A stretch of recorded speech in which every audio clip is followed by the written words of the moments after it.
इससे पहले कहां तक पढ़ा दिए थे?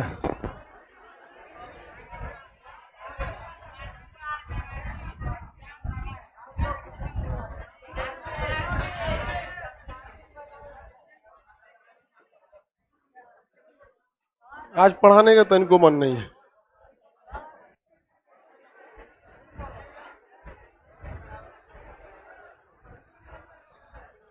हल्ला क्या करता है तुम लोग?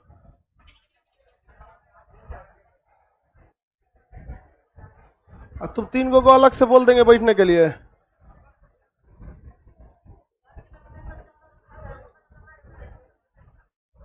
कौन सी पढ़ा रहे थे जी? खत्म एनआरसी सीए। सीए में हम लोग किसी व्यक्ति को किस आधार पर नागरिकता देते हैं?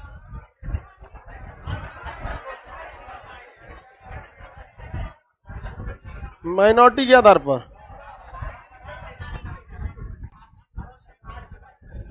रिलीजियस परसिक्यूशन, धार्मिक प्रताड़ना के आधार पर। किस पे देते हैं? रिलीजियस परसिक्यूशन यानी धार्मिक प्रताड़ना के आधार पर। सब बताए थे कितने देशों को दिया जाता है?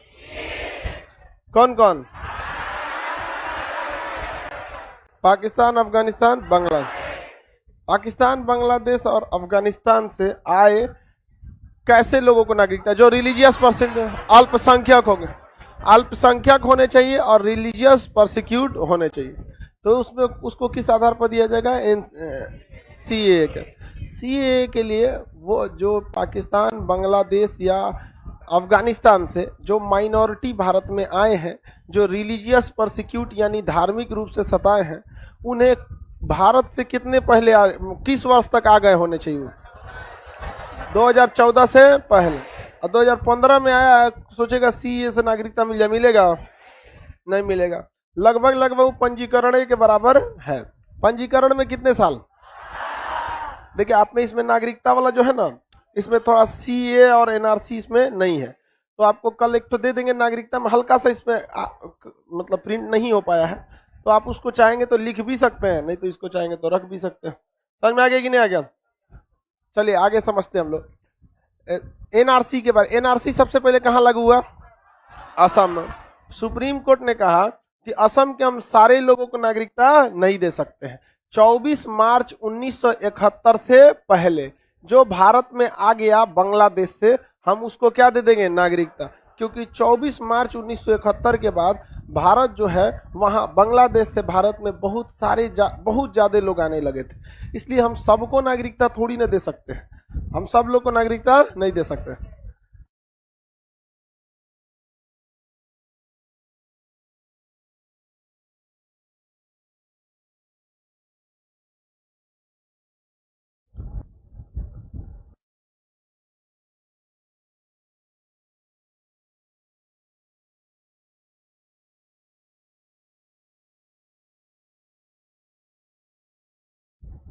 चलिए बाबू देखिए, हम लोग एनआरसी सबसे पहले कहां आया था? असम। असम के लाइव वाले लोग पीडीएफ में थोड़ा सा मिसप्रिंट है, आपको बस 12 बजे तक आपको पीडीएफ दे देंगे। यहाँ सुबह से पीडीएफ में पंजीकरण में 7 साल है, छोटा 5 साल लिख दिया है, वहां पे क्या बना लेंगे? 7 साल। पता नहीं, सुबह दिमाग खराब हो गया पीडीएफ देख। हमको पता है जो इंसान अपना काम नहीं कर सकता है ना, उसको जीने का अधिकार छीन लेना चाहिए। ऐसे सड़क पे बिछा के कैसे ट्रक वरक गुजार दो, उसका कुछ नहीं बचे वहां पर। इंसान जो अपना काम नहीं कर सकता, उसको इस पृथ्वी पर जीने का कोई अधिकार नहीं, बीचे से फाड़ देना चाहिए उसको,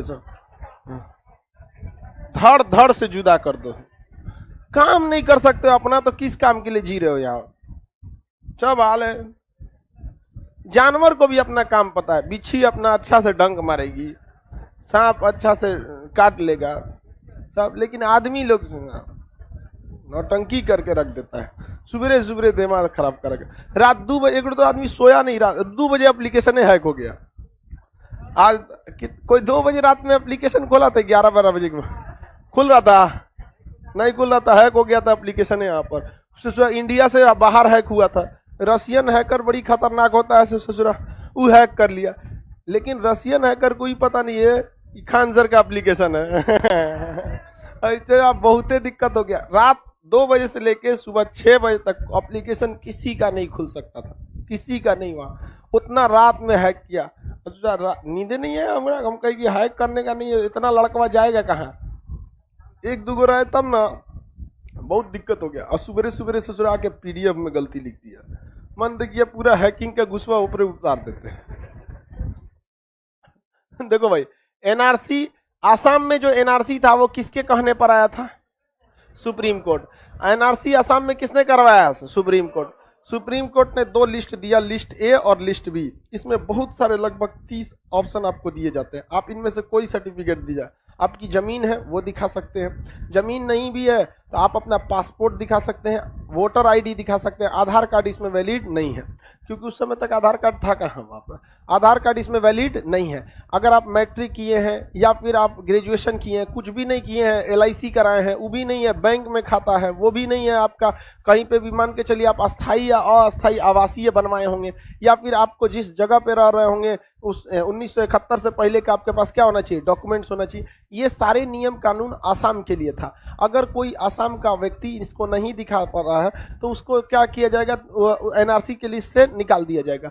और उसको कितने दिन का टाइमिंग है? 120 दिन, यानी कितने महीने का? 4 महीने। 4 महीने में वो जाके कोर्ट में क्लेम कर सकता है कि देखिए हमारे पास इस डॉक्यूमेंट नहीं है।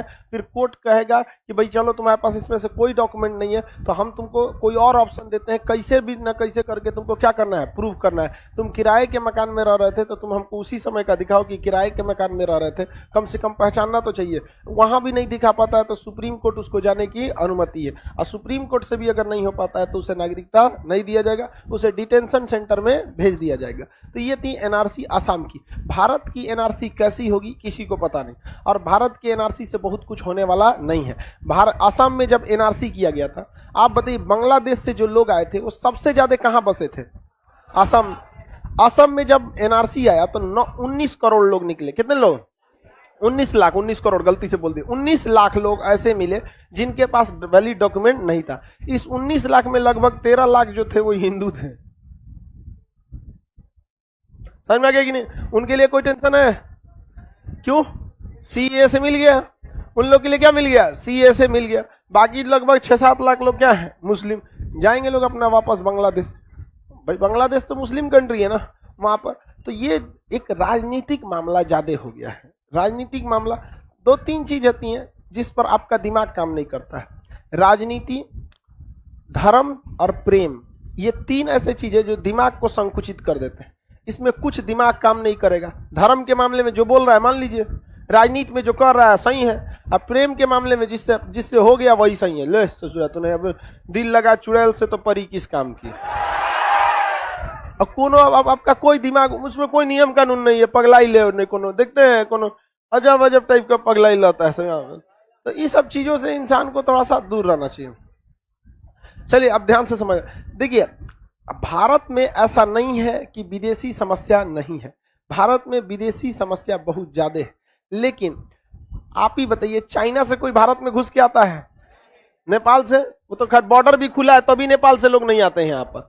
भूटान से, पाकिस्तान से मरा जाएगा वहीं पे, आता है मरा के चल जाता है। लेकिन ससुरा बांग्लादेश से क्यों छूट दे दिया जाता है? ये एक राजनीतिक मुद्दा बन चुका है और इससे ज्यादा कुछ नहीं। हाँ, एनआरसी जो आएगी उसमें बहुत सारे लोग प्रभावित होंगे, लेकिन पूरे भारत में एनआरसी। अब बिहार में बात करिएगा, एनआरसी खोजिएगा, बिहार में कोगो है जो भारत के बाहर का है? ये समस्या ही नहीं है यहाँ पर। ये ज्यादा समस्या 2 जगहों की है। कहां पे? असम और पश्चिम बंगाल। असम और कहां की? पश्चिम। तो अगर सबसे ज्यादा कोर समस्या कहां की है? असम। तो असम में सीएए के थ्रू से लगभग 13 लाख लोग को मिल गया। पूरा एनआरसी का खर्चा आया था लगभग 40,000 करोड़ का। उसमें से कितने लोग ने? लगभग 6 से 7 लाख लोग निकले। अब उस 7 लाख लोगों को बैठाइए और 7 लाख लोगों को डेली 55 रुपए के हिसाब से खाना खिलाते रहिए। 365 दिन का गुणा कर लीजिए, कितने लोग निकले हैं? 7 लाख। 7 लाख। इस ससुर को खाना खिलाने में हालत खराब हो जाएगा। प्रतिदिन कितना खाएगा? 55 रुपया। 1 साल का खर्चा जोड़िए, गिन के निकालिए तो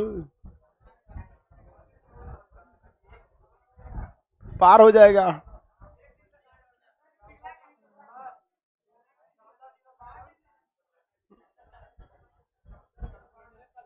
चौदह 052 नंबर बोल रहा है क्या?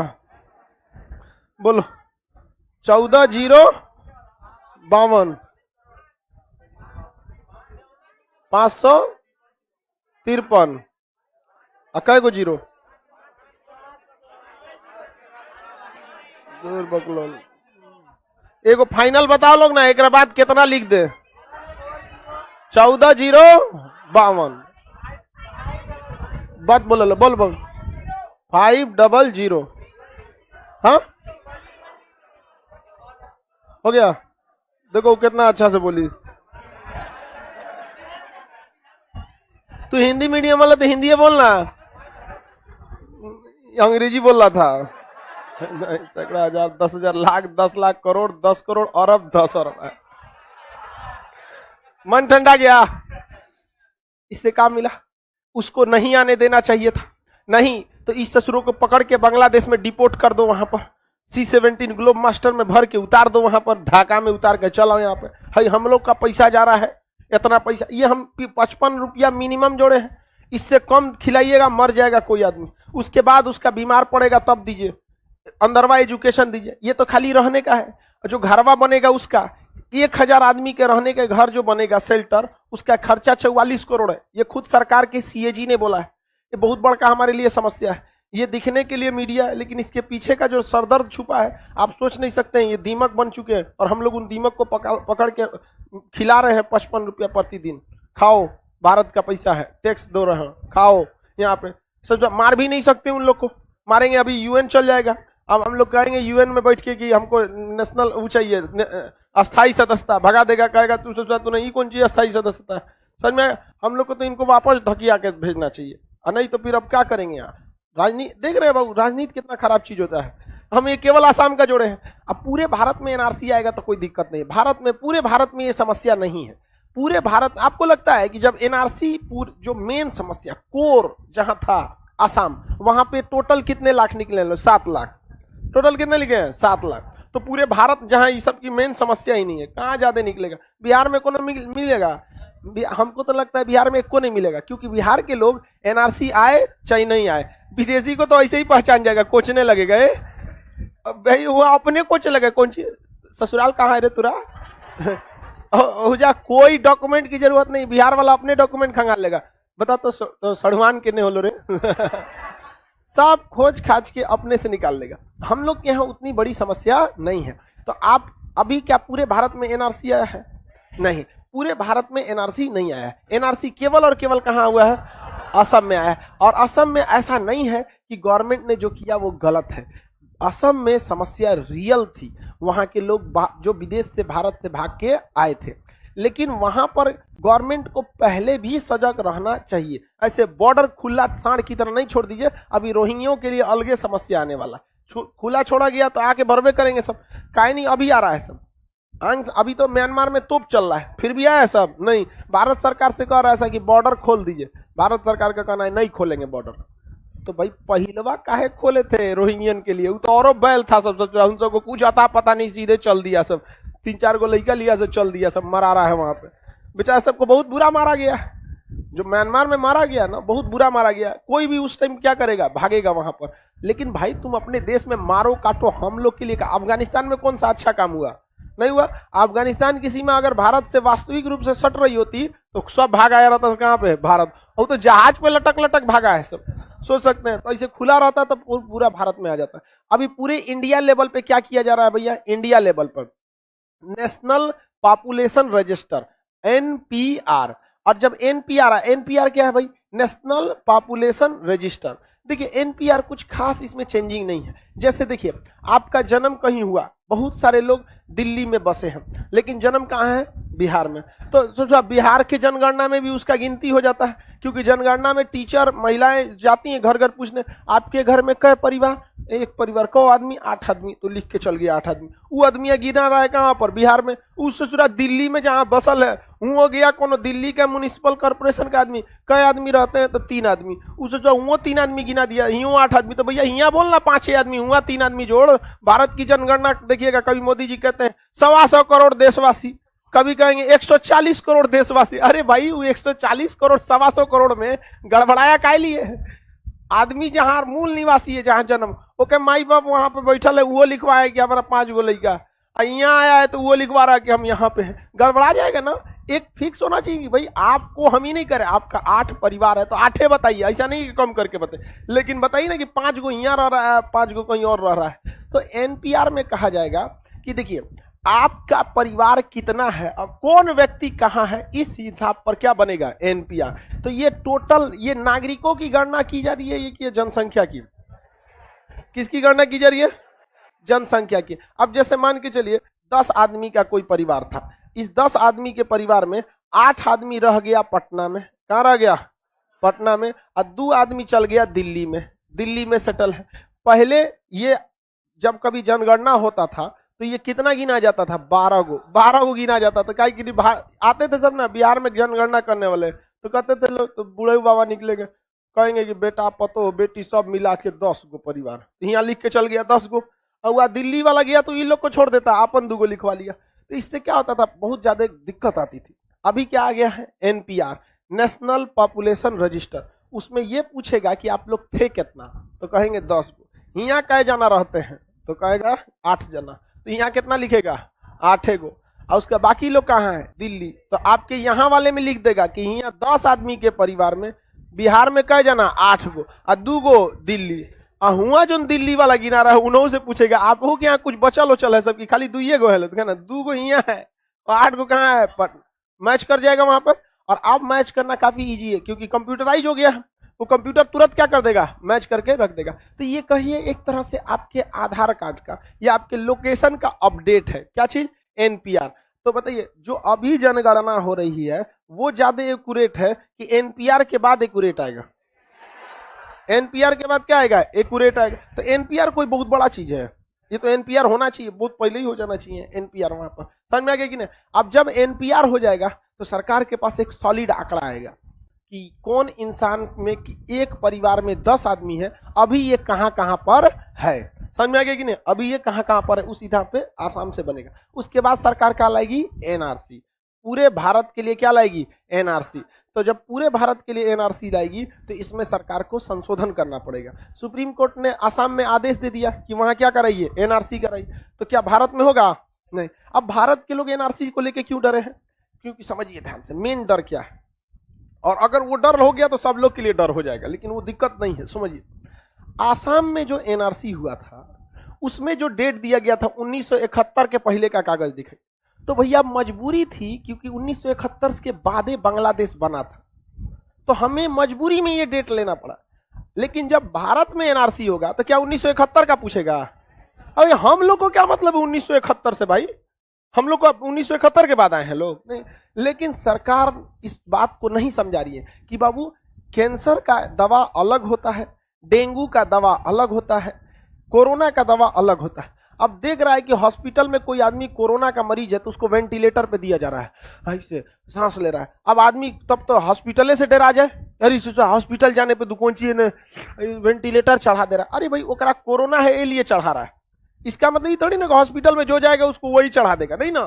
तो जब आसाम में एनआरसी आया था तो कहाँ का डॉक्यूमेंट मांगा गया था, 71 का। क्या पूरे भारत में आएगा तो 71 का मांगेगा, नहीं मांगेगा। आप में से जितने लोग का बैंक अकाउंट है कोई टेंशन नहीं है, आपका कोई अकाउंट है, कोई बात नहीं, पिताजी का है ना, आपके घर भर में 1 का मिल जाए, वंशावली में 1 का मिल जाए, आपका हो गया। क्योंकि भारत में नागरिकता कहता है ये वंश के आधार पर मिलता ही, वंश के आधार पर मिलता है कि नहीं मिलता, आराम से मिलेगा, कोई दिक्कत नहीं है, कोई टेंशन नहीं होगा। उसके बावजूद आपके पास कितना दिन कोर्ट जाने का टाइम है, 4 माह, उसके बाद भी आपके पास कितना ऑप्शन है, सुप्रीम कोर्ट। अब बताइए भारत में एनआरसी जब आएगा तो कौन से डेट से रखा जाएगा, किसी को नहीं पता है, क्योंकि जब संसद में विधेयक आया ही नहीं है तो हम कहां से अपने लगे से बता दें, नहीं बता सकते। लेकिन हाँ इतना जरूर समझिए कि आपको 1971 से पुराना डॉक्यूमेंट नहीं मांगे। जब एनआरसी का कोरोना से पहले विरोध होता था तो 1 से 1 स्लोगन आता था, कागज बकरी खा गई, बकरी को अब्बू खा गए, अब हम कागज कहां से दिखाएंगे। भाई तो आपका कागज वहां खा गया है, सरकार के पास है ना प्रूफ कि आपके भरोसे सरकार बैठल है। हमारा गाड़ी का कागज गायब हो गया तो सरकार के आरटीओ ऑफिस में है ना जी, उसका एक कागज वहां से नहीं निकाल देंगे। हम मैट्रिक में पढ़ रहे थे तब मैट्रिक का सर्टिफिकेट गायब हो गया ओरिजिनल, घरे आए तो सब 4 गो बात सुनाया, सब पूरा मोहल्ला सब बीच में बैठा के गरिया रहा था, तो चारों ओर से ऐसे लग रहा है जैसे चक्रवात आ रहा है, बिचवा में हमको बैठाया था तो चारों ओर से गरिया रहा था, अरे चोटा कुंजी करेगा तुम जिंदगी में, मार्कशीट भुलवा दिया मैट्रिक का। उन्हें से मम्मी पापा दादा दादी स्कूल का प्रिंसिपल सबका कर्मफोर है, कुछ नहीं करेगा। बताइए यहाँ समझ आएगा कि नहीं? गायब हो गया था तो फिर बना कि नहीं बना? बना। अरे हमारे पास से ना गायब हुआ, बोर्ड ऑफिस में है ना, वैसे ही गायब, कागज गायब हो गया, क्या दिक्कत है? आपका ऑफिस में तो रहता ही रहता है, और आजकल तो डिजिटल है, तो आपको बकरी खा गई या आप खा गए बकरी को, इससे कोई फर्क नहीं पड़ता है। ठीक है। दूसरा एक और चीज याद रखिएगा, सरकार को अगर खुले मन से गरियाइएगा, और सरकार अगर आपको बदला लेने पे उतर गई ना, सब कागज रखले रह जाएगा। समझ में आ गया? लेकिन देखें ऐसा लोग को देखे हैं, खाए को ठीक नहीं मोदी को गरिया रहा है, अरे यार देख देगा एक बार तो खानदान चौपट हो जाएगा। इसलिए उसको पता चल गया है इस बात को, गवर्नमेंट को, कि जो विरोध कर रहे हैं वोट नहीं डालेंगे, इसलिए आप खुल के विरोध कीजिए, वो आपके खुल के विरोध करेगा। फर्क ये है कि आप हवाई चप्पल पे, वो हवाई जहाज पे। समझ में आएगी नहीं? इसलिए कभी भी याद रखिए, बड़े लोगों से खुल के बहुत ज्यादा दुश्मनी नहीं करना चाहिए। और वोट में तो कभी ये नहीं, आप वोट किसको नहीं देते हैं ये तो पता ही नहीं चलना चाहिए।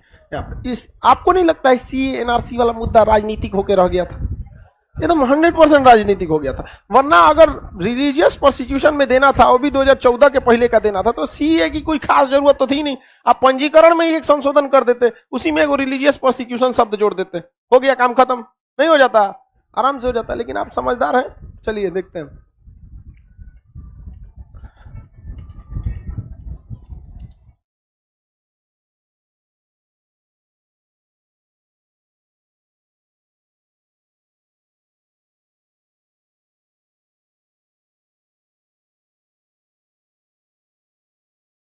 आगे बढ़े बाबू। अब वीजा वगैरह सब समझ में आ गया आप लोगों को? किसी देश में जाने के लिए किस चीज की जरूरत होती है? अपना देश छोड़ने के लिए किसकी जरूरत है पास? और दूसरे देश में जाने के लिए? हाँ, याद रहेगा ना? अब बीच में तो जहाज पे बैठने के लिए टिकट चाहिए, ये नहीं कि खाली वीजा पासपोर्ट लेके जहाज में बैठ गए, फेंक देगा नीचे यहाँ पे। हमारा कौन मतलब है तोरा ढोने के लिए? वीजा 3 तरह की बातें याद रखिएगा। या तो आपको वीजा एप्लीकेबल होगा, नहीं तो वीजा ऑन अराइवल होगा, नहीं तो वीजा फ्री होगा। नेपाल क्या है? Japan visa on arrival, America visa लगेगा, अमेरिका में क्या लगेगा? वीजा लगेगा। ओवरसीज नागरिक, देखिए पहले जो एनआरआई होते थे, क्या होते थे? एनआरआई। एनआरआई से हमें फायदा है कि नहीं? क्या है? फायदा। लेकिन एनआरआई सब वहां बस जाता था सब, तो हम लोग के लिए क्या हो जाता था? घाटा। तो उनको वापस ले आने के लिए, लेमचुल दिखाने के लिए कौन सा? ओवरसीज नागरिक। कौन सी नागरिकता? ओवरसीज नागरिकता 2005 में जोड़ा गया। ओवरसीज नागरिकता कब जोड़ा गया? 2005 में। नागरिकता संबंधी समझ में आ गया कि नहीं आ गया? क्या हमें जब तक हम देश विरोधी काम नहीं करेंगे, क्या हमसे कोई हमारी नागरिकता छीन सकता है? हमसे हमारी नागरिकता नहीं छीन सकता। नागरिकता बहुत जरूरी चीज होता है, यह एक प्रकार का विशेष छूट है। क्या एक बात बताइए, नागरिकता के संबंधी एक बहुत बड़ा खराबी है, ये 18 साल से पहले नहीं मिलता है। हम आपको जितना नागरिकता बताए हैं, अभी आप में से कितने लोग हैं जो 18 के नहीं हैं? आप लोग नागरिक नहीं हैं, नहीं है नागरिक आप? हाँ, सर्टिफिकेट विकेट सब है, अभी तुम नागरिक नहीं हो, भारत के ही हो, नागरिक नहीं हो। समझ आ गया? नागरिकता कब मिलती है? 18 से। अच्छा ये बता, नागरिकता आपको क्या देता है? कुछ अधिकार देता है। आपका पैन कार्ड है? नहीं है, 18 साल बाद बन जाएगा। नहीं होता है। ड्राइविंग लाइसेंस नहीं है, पासपोर्ट नहीं है, कुछ नहीं है यार। तो आप भारत के नागरिक हैं? नहीं है, नहीं है आप भारत के नागरिक। देखो आप घबराइए नहीं बाबू, आप ऐसा नहीं कि भारत के नागरिक है। आप भारत के नागरिक नहीं है, लेकिन आपके माता पिता दोनों भारत के नागरिक हैं। आपको हर उस सुख सुविधा मिलेगी जो एक नागरिक को मिलता है, लेकिन वो आपके माता पिता की वजह से मिलेगा, आपको पर्सनली आपको नहीं मिलेगा। समझ में आ गया कि नहीं आ गया? किसी वजह से अगर आपके माता पिता ये सिद्ध कर दे कि आप उनके बेटा नहीं है, एक बात बता सुनो, जैसे एक सपोज करते हैं, बहुत सारे लोग जैसे गोद लिए रहते हैं, तो एक बात हम आपको समझाने के लिए करें, किसी कारण से अगर सिद्ध कर दे कि हम इसको गोद लिए हैं, आई हमारा अपना लड़का नहीं, बहुत सारे लोग गोद ले लेते हैं बच्चों को, देखते होंगे यहाँ पर, तो अच्छी बात है गोद लेना, तो फिर इसका अपना था नहीं, अब किसी ने कह दिया कि हम इसको गोद लिए, गया काम से, तब खत्म हो जाएगा। तो अभी जो 18 साल से कम का है, ऐसा नहीं कि वो भारत का नागरिक नहीं या उसे सुख सुविधाएं नहीं है, उससे हर सुख सुविधाएं अवेलेबल होंगी जो भारत के एक नागरिक को अवेलेबल होती हैं, लेकिन वह सुख सुविधाएं उसे अपने नाम पे ना मिलकर किसमें मिलेंगे? माता पिता। तो नहीं 18 साल से कम उम्र का है कोई आदमी तो नहीं जमीन लिखवा के देख ले अपने नाम पर, नहीं लिखाता है, उसका नाम पे लिखाएगा, सब कुछ होगा, लेकिन उसके पिता या माता उपस्थित रहेंगे। अंगूठा लगेगा किसका? माता पिता का। और जमीनवा लिखाएगा किसका? बचवा का। किसका लिखाएगा? बचवा का। वहां लिखाएगा कि फलनिया बाबू के नाम पर यह जमीन लिखाया जाता है, इनके अभिभावक इनके माता पिता, और वो जमीन वो बचवा ही बेचेगा। कौन बेचेगा? बचवा। माता पिता नहीं बेच पाएंगे। और कब बेचेगा? जब वो 18 साल का होगा तब वो क्या बनेगा? नागरिक। और व्यापार जमीन खरीद बिक्री के लिए पैन कार्ड चाहिए, 18 साल के होने के बाद क्या होगा? पैन कार्ड बनेगा, और तब वो बचवा क्या करेगा? जमीनवा बेचेगा। समझ में आएगी नहीं? तो नागरिकता संबंधी जितने आपको अधिकार मिलते हैं सब कितने साल पे मिलते हैं? 18। कितने साल पे? सानिया मिर्जा और शोएब मलिक का जो लड़की हुई है अभी कितना साल की है? 1-2 साल, हाँ मान गए, जो 3 साल की है, क्या वो नागरिक है पाकिस्तान की? क्या भारत की नागरिक है? नहीं। अभी उसको पाकिस्तान की हर सुख सुविधा मिलेगी, किसके नाम पर? अपने बाबूजी के नाम पर। और भारत की हर सुख सुविधा मिलेगी किसके? सानिया मिर्जा के नाम, दोनों के नाम पर मिलेगी। लेकिन उसको कब देखा जाएगा? जब वो 18 की होगी तब उसका अग्नि परीक्षा होगा। 18 साल की जैसे हुई और जैसे उसने पाकिस्तान की नागरिकता ली, भारत के आर्टिकल 9 का उल्लंघन हो गया। कहता है कि विदेश का लेंगे तो यहाँ का खत्म, सटला तो गई लो। अगर वो पाकिस्तान का ले ली, भारत का खत्म, और अगर भारत का ले ली तो पाकिस्तान का खत्म। अब ये डिपेंड करता है कि उसके पास कितना दिमाग है। हालांकि लड़की है तो आप आइडिया लगा ही सकते हैं, बाकी हम तो किसी लड़की को कुछ बोले ही नहीं। अब लड़कियां इतनी समझदार हैं कि समझ जाती हैं हम कहना क्या चाहते हैं।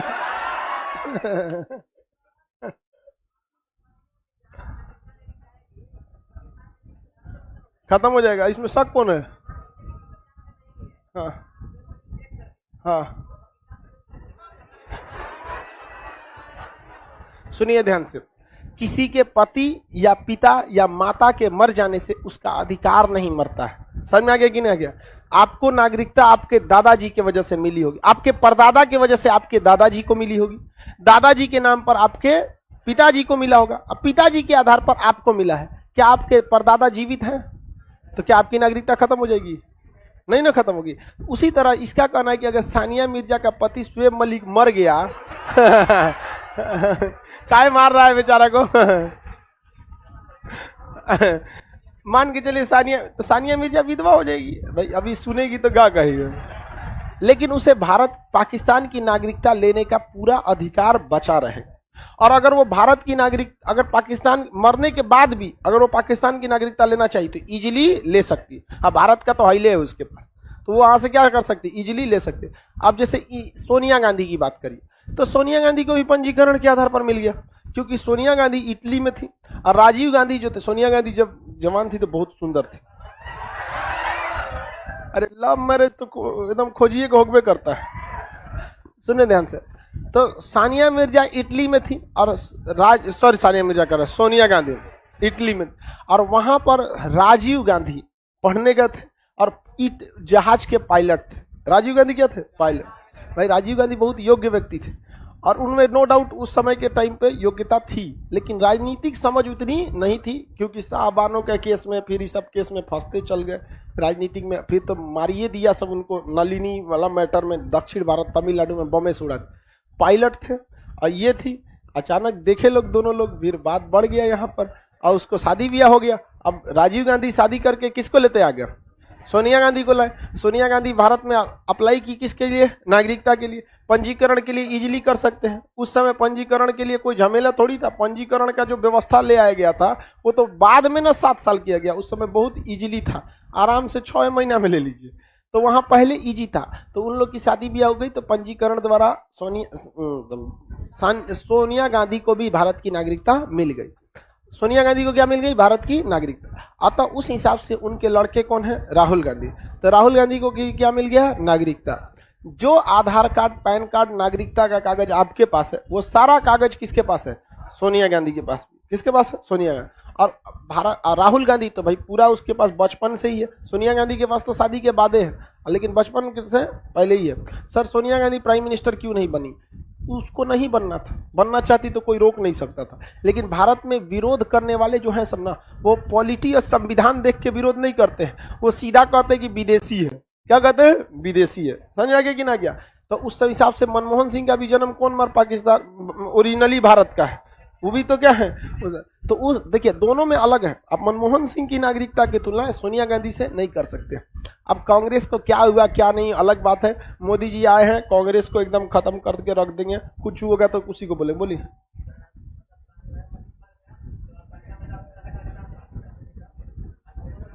तो कौन सी सवाल पूछता है, कोई मतलब है सवाल का? जहां मन वहां पे। शोएब मलिक मर गया, बाद में सानिया मिर्जा ऑस्ट्रेलिया में बियाह कर लेगी तो ऑस्ट्रेलिया की नागरिकता ले लेगी, इसमें दिमाग क्या लगाना है?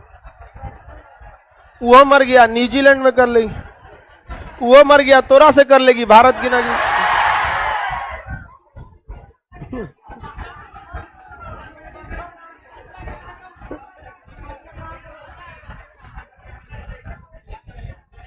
सर संजय गांधी कौन थे? राजीव गांधी के भाई। राजीव गांधी के भाई, इंदिरा गांधी के दो लड़के, संजय गांधी और राजीव गांधी। संजय गांधी की मृत्यु हो गई विमान दुर्घटना में, और राजीव गांधी को बम से उड़ा दिया गया था। कोई दिक्कत नहीं, अपने से मिल जाएगा। जैसे पैन कार्ड आधार कार्ड बन गया, ये सब नागरिकता का निशानी है। कैसे दाढ़ी मोछ आने लगता है, बस वैसे नागरिकता का सब आने लगता है।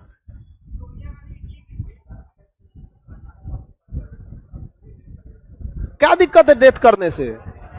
अरे यार बैठो, डेथ करने से क्या मतलब है? ऐसा थोड़े है कि तुम, अरे यार कोई 16 साल का लड़का है, उसके पूरे माँ बाप मर गए, तो क्या दिक्कत है? उसका उम्र थोड़े रुक जाएगा कि ना आप 16 पे लॉक हो जाएगा। 18 साल का होगा, उसको डॉक्यूमेंट आवासीय मांगेंगे, आवासीय में माता पिता का पूछेगा, घर द्वार पूछेगा, दे दीजिएगा, आवासीय बन गया 18 साल के बाद। उस आधार पर आपका पैन कार्ड बन गया, बैंक का खुल गया, सब कुछ। मरने से क्या मतलब होता है? डॉक्यूमेंट थोड़े मरता है। आप कहीं पे भी डॉक्यूमेंट जहां मांगता है, पिताजी का नाम पूछता है, तो पिताजी का नाम ही ना भरते हैं कि पिताजी को उठा के बैठाते हैं। अब वो थोड़े पूछता है कि जीवित पिता का नाम कि मृत पिता का नाम, बस पिता का नाम पूछता है, होगी। अब जीवित मृत्यु से कोई फर्क नहीं पड़ता है।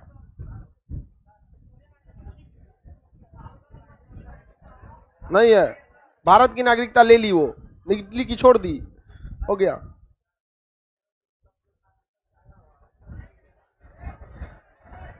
आप शुरू से क्लास नहीं किए हैं क्या? हाँ, अरे हल्ला नहीं कर पाओ। हाँ, ऐसे कहने से हो जाएगा, डॉक्यूमेंट्स नहीं होता है जी। आप किसी को कह देंगे कि हमारे पिता हैं, आप अपने पिता को सिद्ध करने के लिए कोर्ट को तो, आप ये बताइए आपके घर माता पिता कौन है, किसी को पता है? कोर्ट कचहरी को पता है, थाना पुलिस को? कोई डॉक्यूमेंट्स ना देते हैं जी। तो डॉक्यूमेंट बाबू एक्स्ट्रा ओवर मत हो जाओ। हम उसको कह रहे हैं पिताजी को समझाने, तो तुम कह रहे हैं हम हैं। मतलब तुम पड़ोसी की औलाद हो बाबू, बाकी सब नहीं है। बैठ जाओ, समझा गया ना? माँ बाप उस बच्चे को कभी संस्कार ही नहीं सिखाते हैं जिसको पता चल जाए कि ये मेरा नहीं है, पड़ोसी के है, उसी टाइप का है। कौन था जी?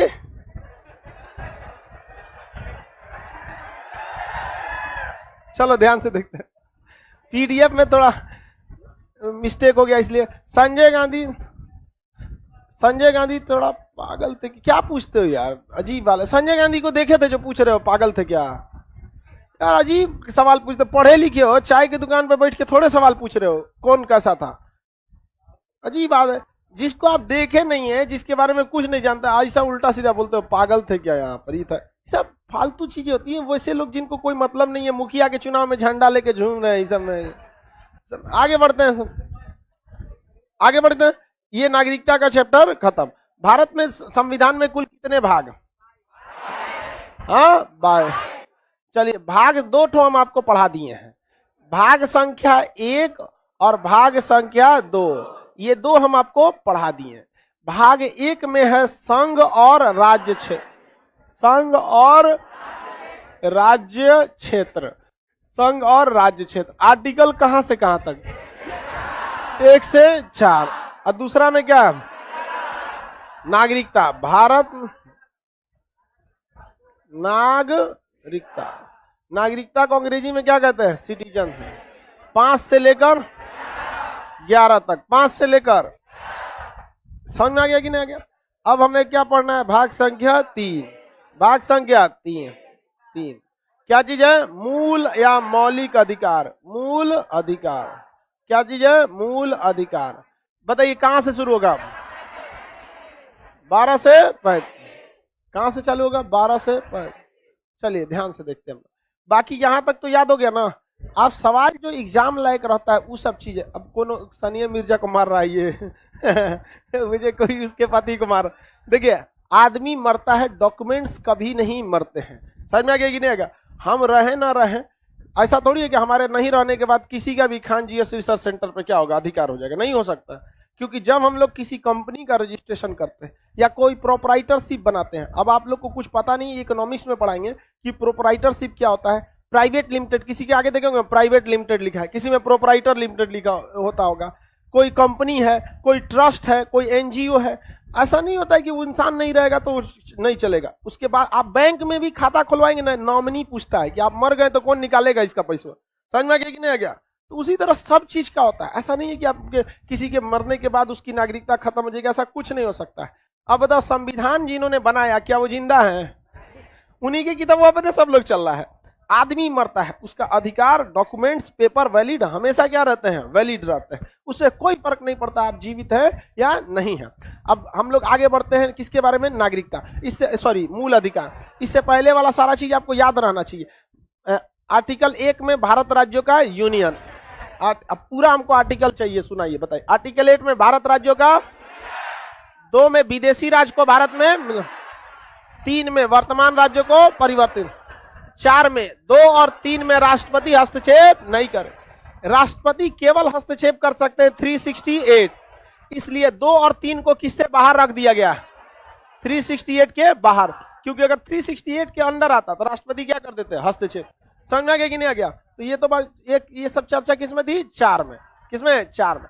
भारत आजाद हुआ था तो टोटल कितने देशी रियासत? 500 में 3 लोगों ने मिलाया, सरदार वल्लभ भाई पटेल, वीपी मेनन और लॉर्ड माउंटबेटन। लॉर्ड माउंटबेटन ने पाकिस्तान का ज्यादा साथ दिया कि भारत का? भारत का साथ दिया था। पाकिस्तान का कौन साथ देगा? जिन्ना का मूर्ति उतूर के गिरा दिया सब। जिन्ना के मूर्ति पे बम लगा के उड़ा दिया सब। बेचारा जिन्ना सोच रहा होगा कि सोचा हमारे देश में हमारे ही लोग क्या कर रहे हैं? उड़ा दे रहे हैं। और अगले दिन फवाद चौधरी का आएगा ट्वीट कि इसके पीछे भी भारत जिम्मेदार है। मतलब पाकिस्तान में कुछ भी हो वो क्या कहेंगे? भारत जिम्मेदार। हमको लगता है कुछ दिन में वहां बच्चे पैदा होंगे तो कहेगा भारत जिम्मेदार है। अरे भाई हम लोग को इतना फुर्सत थोड़े है कि जा जा घूम घूम उधर जाएगा आदमी। हाँ भाई भारत के लोगों को मत जिम्मेदार कहो, पड़ोसी में खोजो कौन है जो बार बार आता जाता रहता है। हर बात में भारत जिम्मेदार है। आप नहीं समझे? भारत, इसमें तो कोई शक नहीं, भारत उन लोग के बच्चों के लिए जिम्मेदार नहीं है। क्योंकि भारत के बच्चे रहते तो सभ्य रहते।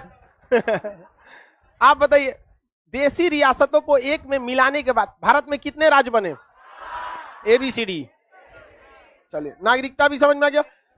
5 में प्रारंभ में नागरिकता, 6 पाकिस्तान से भारत आया, 7 भारत से पाकिस्तान गया लौट के आ गया तो नागरिकता दिया जाएगा, 8 विदेश घूमते रहिए, 9 दूसरे का लेंगे तो यहाँ का खत्म, 10 जब तक देश विरोधी काम नहीं करेंगे नागरिकता खत्म नहीं होगा, 11 नागरिकता संबंधी कानून संसद बनाएगा।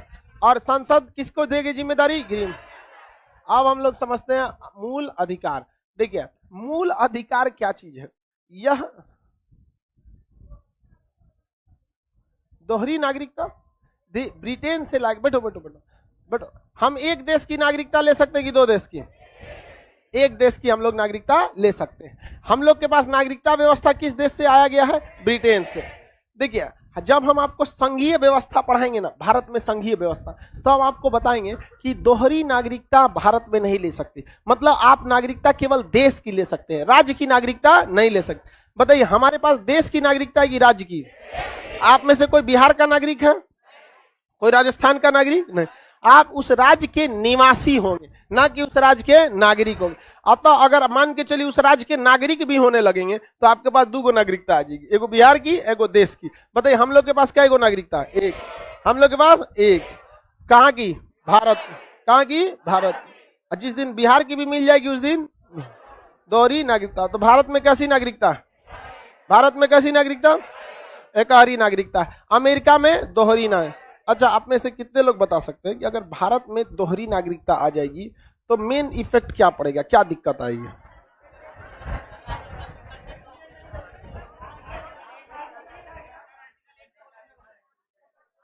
हाँ, कर रहा तब केंद्र सरकार का उतना वैल्यू नहीं रहेगा। बोलिए लड़की लोग, बीच में कोई नहीं बोलेगा।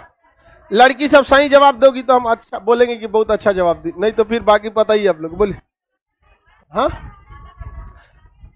नहीं। हाँ, यूनिटी नहीं रहेगा। मार के सेना बुलाएगा, सब यूनिटी दूर के रह देगा। आपको क्या लगता है बिहार की नागरिकता दे देगी तो आप कहेंगे हमारा अलग देश बनाएगा, बबनी करिए अलग देश बना लेंगे? नहीं, कश्मीर वाला के पास तो था ही दोहरी नागरिकता, था कि नहीं था? 370 से पहले दोहरी नागरिकता थी कि नहीं थी?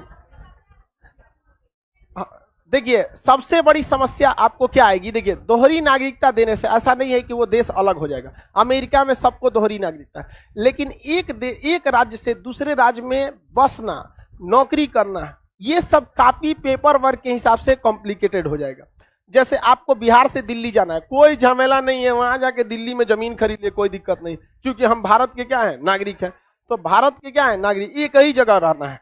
तो अगर वही दोहरी नागरिकता आ जाएगी तो भारत में क्या है, आप यहां से अगर जाइएगा कहां पे? मध्य प्रदेश, तो आपको कहां की नागरिकता छोड़नी पड़ेगी? बिहार। और कहां की लेनी पड़ेगी? वो में झमेला हो गया, तब वो के लिए को पंजीकरण लाइए, देशीकरण लाइए, वो में झमेला हो जाएगा कि नहीं? अभी क्या है, बिहार से आपको कहां जाना है? मध्य प्रदेश। बिना बतैले चल जाइए वहां पर, यहाँ 6 महीना बाद आपका आवासीय वैसे ही खत्म हो जाएगा, वहां दोबारा आवासीय बनाएंगे तो फिर बनेगा। मध्य प्रदेश में महाकालेश्वर मंदिर में बैठल है पुजारी बन के देश। देखिए एक चीज हमेशा ध्यान रखिए, कुछ भी हो जाएगा, आर्टिकल 1 में कह दिया भारत राज्यों का यूनियन है, मार के रद्द कर देगा आपको, अलग तो किसी कीमत पे होने नहीं। भारत में पहले एक राज्य जहां दोहरी नागरिकता थी, जम्मू कश्मीर। कहां थी? जम्मू का। अभी है 35A में पढ़ना है आपको। किस में पढ़ना है? 35A में। किसी को कोई दिक्कत नहीं है? 35A में। अभी 35 आया कहां पे? तो दोहरी नागरिकता का अर्थ 2 देशों की नागरिकता या केंद्र और राज्य की नागरिकता? केंद्र और राज्य। दुनिया में कोई देश आपको 2 देश की नागरिकता नहीं देता है। वो एक नागरिकता मानस नागरिकता, ऑनरेबल होता है, ऑनरेरी सिटीजनशिप। बहुत अच्छा काम किए आप, जैसे खान अब्दुल गफ्फार, जैसे पाकिस्तान के भी बहुत सारे लोग हैं जो अच्छे काम किए थे। हम लोगों ने बलोच नेताओं को, मोदी जी ने तो खुद बलोच का तारीफ किया था, किए थे कि नहीं किए थे? बलोच। और भी कहां से? लाल किला से किए थे। रीजन क्या है कि हमसे एक दिन पहले आजादी का जश्न कौन मनाता है? उसे आजादी नहीं, निर्माण दिवस बोलना चाहिए। पैदा हुआ था उस दिन, कहता है आजाद हुए थे। रे छोटा, कैसे इससे पहले था कहां तुम? तो निर्माण दिवस मनाता है, कहता है आजादी दिवस मना रहे। छोटो तुमको पता भी नहीं है तुम पैदा कब हुआ, हैप्पी बर्थडे बोलो ना। तो उस दिन वो कह रहा है उसके इमरान खान, नवाज शरीफ, लाल अपने यहाँ लाल किला तो है नहीं उन सब के पास, कोनो चीज पे चढ़ जाता है सब, घोड़ी पे चढ़ के छते पे चढ़ के बोल रहा है आजादी दिवस के दिन, बोल रहा है कि भारत को कश्मीर में जुल्म नहीं करना चाहिए। तो यहाँ मोदी बैठल है लाल किला पे चढ़ के पूरा दाढ़ी खजवाते हुए, पाकिस्तान को बलोच लोगों के साथ जुल्म नहीं करना चाहिए, हम बलोच वालों के साथ है। आज बलूच वाला ने जिन्ना का पुतला उड़ा दिया, इसीलिए वो कह रहा है कि भारत ने गलती किया है। अरे यार तुम ज्यादा नौटंकी मत किया करो यहाँ, क्योंकि अब गांधी नहीं बैठा है इंटरनेशनल मैटर पे, यहाँ पे बहुत खतरनाक आदमी बैठ गया है। तो बताइए दुनिया में कोई भी देश दोहरी नागरिकता देती है? अरे बहुत देश देती है यार। 2 देशों की नागरिकता नहीं देगा, 2 देशों की नागरिकता देगा ना, खूब से खूब आपको ऑनरेरी नागरिकता दे देगा। बहुत अच्छे हैं तो आपको ऑनरेरी नागरिकता दे देगा, नहीं तो आपको क्या देगा? ओवरसीज नागरिकता दे देगा। लेकिन 2 देशों की नागरिकता एक साथ ले पाएंगे? अक्षय कुमार के साथ कनाडा के हुआ, तो कनाडा ने उनके ओरिजिनल नागरिकता नहीं दिया, उन्होंने क्या दिया है? ऑनरेरी नागरिकता, कि भाई चलो यहाँ पर। तो अक्षय कुमार ने कह दिया कि हम तो ऑनरेरी लिए थे, ऑनरेरी तो कुछ बना सकते हैं। हम ही लोग को कई जगह ऑनरेरी बुला दिया जाता है गेस्ट टीचर के तौर पर, तो हम उस यूनिवर्सिटी उस कॉलेज के टीचर थोड़ी हैं। कई बार जब खाली हो रहता है तो आदमी लेटर आता है कि सर प्लीज फलाना यूनिवर्सिटी में आइए एज विजिटर टीचर की तरह। तो टीचर ना परमानेंट टीचर नहीं होता है, मिलने आता है विजिटर, कुछ लेक्चर देके चला जाता है। तो हम टीचर कहलाएंगे उस जगह के? नहीं कहला सकते वहां पर। अब उस हिसाब से हम टीचर नहीं होंगे। तो नागरिकता भी इस टाइप का होता है। आगे बढ़ जाए, किसी को दिक्कत? भारत में दोहरी नागरिकता है? बोलो बाबू।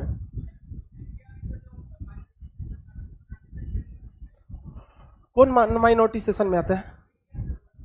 रोहिंग्या। इस देखिए आप बैठिए बाबू, रोहिंग्या म्यांमार के माइनॉरिटी सेक्शन में आते हैं, बट रोहिंग्या के लिए सीएए में जगह नहीं है, क्योंकि सीएए में 3 देश, अफगानिस्तान, पाकिस्तान, बांग्लादेश, और रोहिंग्या कहां से आए हैं? म्यांमार। तो आपका कहना सही है कि वो रिलीजियस प्रोसिक्यूट के अंडर में आते हैं, बट सीएए 2 बातों को करता है। एक 3 देश के ही रिलीजियस प्रोसिक्यूट को कहता है। आपको अगर देना है उन्हें नागरिकता, तो संविधान में क्या करना पड़ेगा? संशोधन। और सीएए में 3 देश की जगह कितना देश जोड़वाना पड़ेगा? और जब इसे उसमें म्यांमार आ गया तो वो रिलीजियस प्रोसिक्यूट हो जाएंगे, उन्हें नागरिकता क्या हो जाएगा? मिल जाएगा। आपको लगता है सरकार जोड़वाएगी? हाँ, अब ये राजनीति है देश की, ऐसे रखिए, समझिए। भेदभाव हम आपको बताते हैं, सुनिए ध्यान से। आपको हम भेदभाव बताते हैं क्यों है, रियलिटी समझिए इस देश की। रोहिंग्यों को अगर भारत की नागरिकता देंगे ना, तो वो भारत की राजनीतिक पार्टी में किसी को वोट दे सकते हैं। सुनिए ध्यान से इस बात को। लेकिन एक ऐसी पार्टी है जिसको वो वोट नहीं देंगे, और वही पार्टी को जिम्मेदारी है। समझ में गया? आप दुश्मनी करेंगे तो हम दोस्ती कभी नहीं करेंगे। जब एक मामूली इंसान को इतना आपको पता है हम क्या कहना चाह रहे हैं, वो किसको वोट नहीं देंगे, किसको देंगे, आप समझदार हैं कि नहीं है? तो ये तो उनकी गलती है ना कि उनका वोट देने से पहले उसको पता चल गया कि ये हमको वोट नहीं देगा। तो कोई अपना कब्र खुद खोदता है? हाँ, 2 लाख के आसपास भारत में आया है सर, तो 2 लाख विरोधी वोट को नागरिकता देगा? नहीं देगा। तो क्या इसके लिए केवल आप उसी सरकार को जिम्मेदार मान रहे हैं जो इनको नहीं दे रहा है? इनको नहीं मान रहे हैं? आपकी बात हम समझते हैं, आप पॉलिटी के हिसाब से पूछ रहे हैं, ऐसा नहीं होना चाहिए। लेकिन आपको पता चल गया हम क्या कहना चाह रहे हैं। बहुत समझदार हैं आप लोग भाई। नाम नहीं लेना चाहिए जब आप अब अभी आपकी जिंदगी पर्सनल जिंदगी है। सोच रहा हम लोग की जिंदगी नरक हो गई, सोच रहा कुछ बोलेंगे बात का पतंगड़ हो जाएगा यहाँ पर, इसलिए हमने किसी का नाम ही नहीं लिया। लेकिन आप समझ रहे हैं कि नहीं समझ रहे हैं? आप लोग को भी नाम लेना है? नहीं लेना। इसलिए केवल और केवल सरकार को जिम्मेदार नहीं ठहरा सकते, क्योंकि गवर्नमेंट जो है, आखिर उसने बाकी लोगों को दिया नागरिकता, एक को नहीं दिया। उसको पता है कि भाई आप राजनीति में आप किसी को वोट दीजिए मत दीजिए, हल्ला काय कर दिए हैं कि आपको एक माइंडसेट बन गया कि ये इसको वोट नहीं देगा। हेमंत शर्मा की क्या नाम है आसाम के मुख्यमंत्री का? हाँ, हेमंत से उन्होंने कहा कि हमको वोट मांगने की जरूरत नहीं है, वोटे नहीं मिलता। एक मुख्यमंत्री को यह क्यों कहना पड़ गया? उनसे कहा गया कि आप एक खास जाति के, एक खास धर्म के लोगों से, खास का मतलब समझ ही गए आप, ठीक है, उनसे वोट मांगने क्यों नहीं जाते? उन्होंने क्या कहा? हम मांगते रह जाएंगे, वोट नहीं देंगे वो लोग। ये माइंडसेट क्यों बना? आप मत दीजिए। आपको पता है हम किसको वोट, ये लड़का है, ये किसको वोट देगा, किसको नहीं देगा, पता है आपको? नहीं। लेकिन जब ये माइंडसेट बन जाएगा ना कि किसको नहीं देगा, क्या नाम है तुम्हारा, टाइटल बताओ ना, मतलब कौन चीज में आता? ये केसरी कहां से चला है? हाँ? साहू जी, अब तुम्हारा यादव जी, बताओ ये किसको वोट देगा? बताओ ये किसको वोट देगा? हा?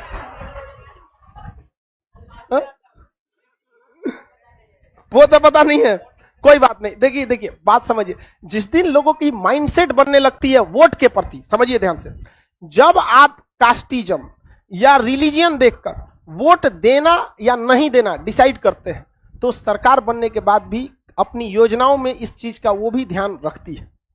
तो आप दोनों ओर से देखिए, आप इस बात को मानते हैं कि नहीं? चलिए बाकी का क्लास हम कल समझेंगे। नाम नहीं लेना चाहिए किसी का।